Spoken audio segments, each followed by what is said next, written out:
Today is September 11th. 24 years ago, the Twin Towers fell. In that moment, we came together. Our NATO allies, they stood side by side with us, even though they had no dog in that fight. And they fought and they died alongside us. 24 years ago, for a short period, we were a nation of one. Welcome to Political Critical Thinking. I'm Stephanie Beninati.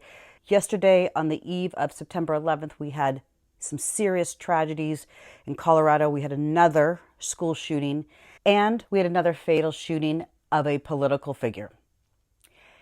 So today, in remembering 9/11, I want to talk about how we were once united and where we are today. So that unity, that was short-lived, if you remember. The fringe right turned its anger on our own people.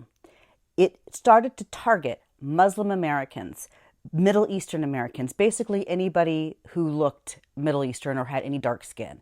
People were being terrorized because of this fringe white supremacist that found a voice in this movement. Human nature has two major forces, to either build or destroy. And here's the question: which side are you on? If you're a Christian and you say you're a patriot, my question would be, what do you do to build people up? Or do you spend your time trying to tear people who don't look like you, don't act like you, don't sound like you, down? And doing things in the name of protecting children, well, listen, that is the same old argument that's always used by one group when they want to target another group. And quite honestly, at some point, we have to ask ourselves, who benefits? Who benefits when we destroy ourselves as a society? Who benefits when the United States falls? So we have to start addressing some of the lies that are coming out of the right. This lie that I do my own research. That's just nonsense. Watching conspiracy videos is not research. Research is watching the actual hearings that are on C-SPAN, listening firsthand to elected representatives and what they're saying, understanding legislation and bills being passed and bills being voted against, listening to testimony by victims, by whistleblowers, by people who have first-hand account of a situation. It's all on video. It's all first-hand information. There's no longer an excuse for ignorance. And today, of all days, when we're remembering all of our fallen heroes on September 11th, the question becomes, what is patriotism? And what does it really mean to you? Because here's my opinion. Real patriotism means sacrifice. Soldiers go to war. The least that we can do is speak out, even if it makes us uncomfortable. Stand up and tell the truth. Call out racism, call out bigotry, call out misogyny. Here's the truth. Most Americans want the same things. Most Americans want a good, inexpensive, or even free healthcare system. We all want freedom. Most of us believe the same way on gun control, the same way on abortion rights, the same way on immigration. Most of us believe a common sense solution to each of these problems should be put forth. It's not really rocket science. Many of us, more of us, believe that these problems are not being solved because somebody is benefiting from it. The question becomes, how do you know who's benefiting? Well, you could look at the news and believe what they're saying, or you can actually look at policy and see how people vote. That is going to tell you all you need to know. People will use rhetoric and say whatever they want to get their base excited. And then they will throw in culture war after culture war after culture war to distract. Look, there's only a small group of extremists that want the country to be all white Christian nationalists. Unfortunately, the fringe, which has always existed and has often worn both party labels at some time in history, is now wearing a MAGA hat and is operating at the highest level of our country. And all we need to do, really, is to look around and ask ourselves, with Republicans tearing all these things down, what are they replacing it with? Nothing. There's zero systems that they put in place to improve what was already there or to completely swap it out. They tore it down and they've left it in shambles. And then they drape Donald Trump's face all over the buildings that are left. Look, Democrats, for all of their flaws, they are builders. They cut child poverty in half with the American Rescue Plan. They had record job growth. Crime fell under the Biden administration. They solve real problems. They worked on infrastructure, clean water, veteran care, internet in every home, cancer research. They also worked on immigration, and every single step of the way for all of these things that the Democrats were building, the Republicans were trying to tear down. So you've got two groups of people, builders and destroyers. That's it.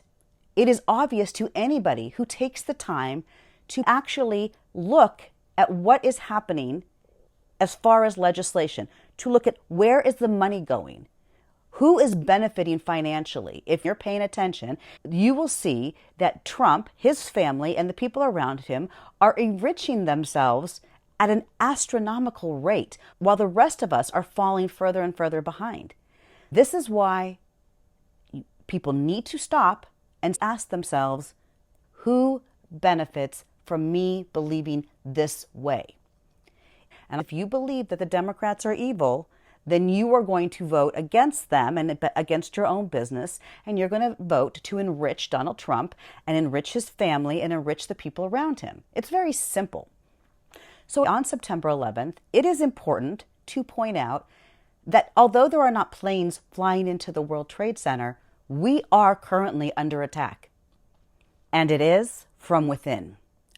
Our own American citizens are being turned into extremists. It is through the indoctrination of religion and the teachings that this is a holy war. That is how people get radicalized. That's what happened on 9/11. That's what happened to Timothy McVeigh in the Oklahoma bombing. Now, I'm not saying grandma and grandpa are terrorists, right? But what I'm saying is that they have been unknowingly co-opted and indoctrinated to support a terrorist group.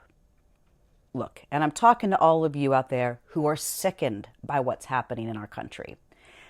Here's the thing. History shows that silence is complicity. Nazi Germany, Jim Crow, McCarthyism, apartheid, the Japanese internment camps. Evil thrives when good people stay silent. Silence is not neutral. Silence is surrender. So I want you to ask yourself today, of all days, remember where you were when the Twin Towers fell. Remember how you felt, the anger, the grief, the outrage, the unity, the love, the outpour of support from our allies, the feeling of one nation under God. Remember how that felt.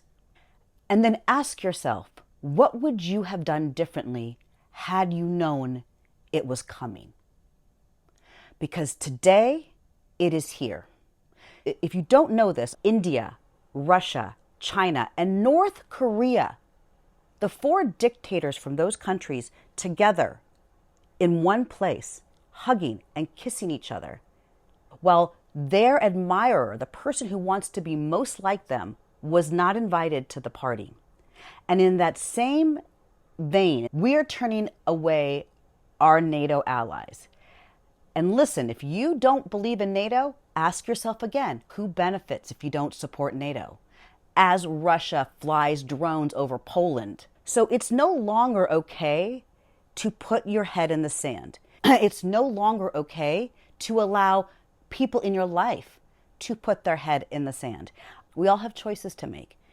And I know they're not easy choices, and I know that they're hard, and I know that we're afraid. I'm afraid. We're all afraid. But at the end of the day, we have one country. We can't fix anything in Washington. We just can't.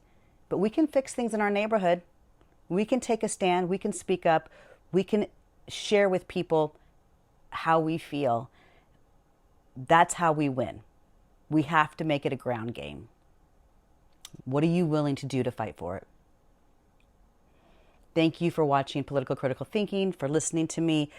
Please like, subscribe. Feel free to share this with one of your MAGA relatives or MAGA friends. Have a wonderful day, and we'll see you in the next one. Bye.